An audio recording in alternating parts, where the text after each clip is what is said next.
Have you ever asked yourself, why do I procrastinate even when I know it's hurting me?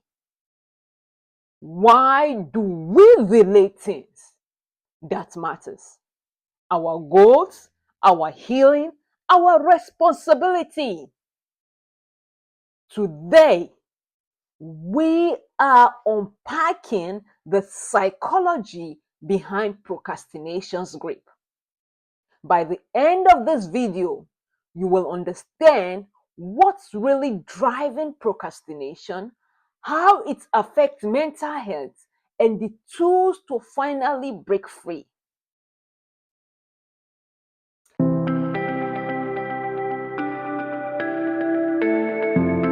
Hi everyone, welcome back to the channel. If you are new here, I am Nurse Obi. I am a mental health and addiction advocate. Today, we are going to be talking about something really close to us. As a nurse and as a mom and even as a student, I have experienced procrastination that has disguised as exhaustion, perfectionism, and fear. Do you know procrastination is not laziness? It is a self-protection coping mechanism against emotional discomfort. Procrastination isn't a time management problem. It is an emotional regulation problem. The brain delays tasks not because we do not want to succeed, but because we are trying to avoid discomfort. We are trying to avoid fear of failure. We are overwhelmed, shame, or uncertainty. The brain science, what is it all about? The amygdala that is located at the center of the brain, the temporal lobe, it possesses a wide range of emotions, including fear, anger, and pleasure. It detects threats and triggers avoidance. The prefrontal cortex also contributes to this. The prefrontal cortex is known to manage executive functioning skills. These are skills that are needed to focus, to solve problems, and to control behavior and emotions. The prefrontal cortex is located at the front of the brain. It is also used for future planning. And one thing that it does that is a negative is that it weakens when it is stressed, when it is in stress, under stress.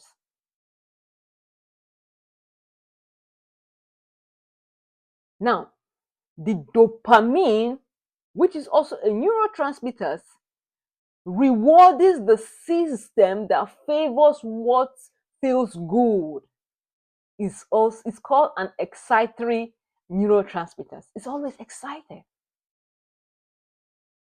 What are the psychological triggers that makes us to procrastinate? One of such triggers is the fear of failure. You'll be thinking within yourself, what if I'm not good enough? What if that? What if this? The number two trigger is perfectionism. You want to imagine that it has to be perfect. And if it's not perfect, then it's not at all. The number three triggers we're talking about today is overwhelm or lack of clarity. Do you know that the brain freezes when the path feels too big? Another way is what? Low self-esteem, which is the fourth one. You'll be asking yourself, who do I think I am? You keep questioning yourself. Another way, which is the fifth one we'll be talking about today, is trauma or emotional avoidance. Avoidance is a protective response, not a character weakness. What are the cycles of procrastination? The cycle of procrastination is one, triggers. Trigger for fear, trigger for stress, trigger for uncertainty. Number two is what? Avoid tax. It's a cycle. Number three is temporary relief. Number four is guilt and shame. Number five, more anxiety. More anxiety. Number six is repeated cycle. The cycle goes round, it comes back again, it goes round. We don't procrastinate to avoid work. We procrastinate to avoid our emotions. Someone may just ask, what is the connection between procrastination and mental health? There is a connection between procrastination and anxiety. There's a connection between procrastination and depression. There's a connection between procrastination and low self-motivation. There's also a connection between procrastination and chronic stress. There's also a connection between procrastination and self-sabotage. Unaddressed procrastination slowly erodes confidence and identity. We begin to believe the lie that we are not capable. We are incapable. You can see procrastination in every aspect of one's life. In healthcare, it could be delay in doing difficult tasks. There's delay in difficult conversation. There's avoiding self-care. There's postponing boundaries. There's avoiding paperwork, assignments, and decisions. It takes you long to take a decision on a stand. In nursing, I can give you an example where you're supposed to chart a medication that you give or chart a care that you give to a patient, and you procrastinate. At the end of the day, you forget. It could lead to burnout. The fear that, oh, I have not done this, I have not done that. It leads to emotional exhaustion. What are the proven strategies that we can use to break procrastination? One of the strategies is the 2-minute rule.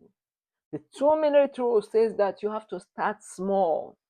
And by the time you start small, you get motivation, and your motivation builds from more action. Number two strategy to avoid this is what? Schedule your tasks. Whatever task that you have to do, schedule it. Plus, protect it like an appointment. The number three task is body doubles. You need an accountability partner, somebody who will check in on you and who will hold you accountable for whatever action that you have to do.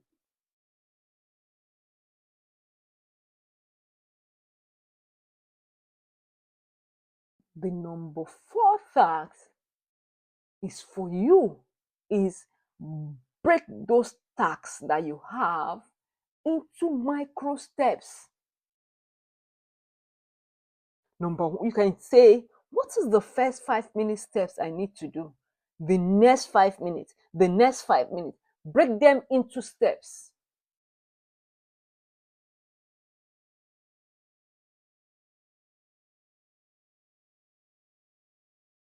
Number 5 is environment reset. You have to remove distraction. You have to change your settings.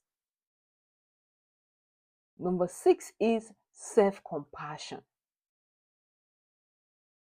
Do you know that shame fuels procrastination, but compassion fuels momentum? Number 7 is reward system. You have to reward yourself if you make progress. You have to appreciate your milestone. What are the emotional work that needs to be done?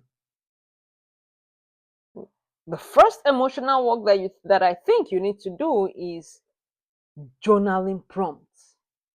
You need to journal. What am I actually afraid of? What is the worst versus realistic outcome that I need to put in place? What emotions am I trying to avoid? Write them down. Another way is affirmation. Affirm. Affirmations like progress over perfection.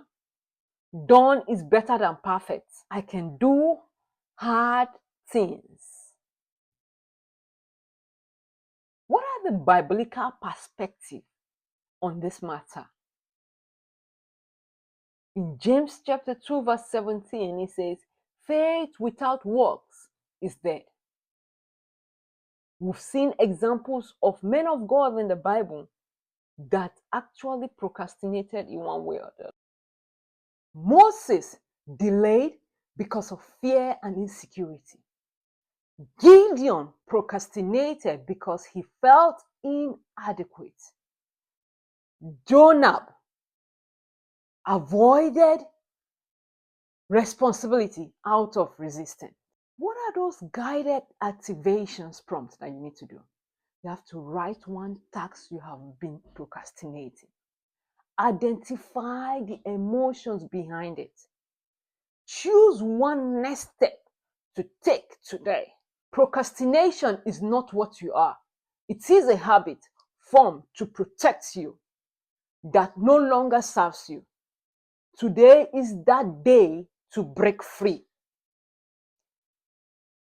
Please like, share, comment, no more delays, and subscribe for this weekly mental health and recovery insights. I will see you in my next one. Thank you so much.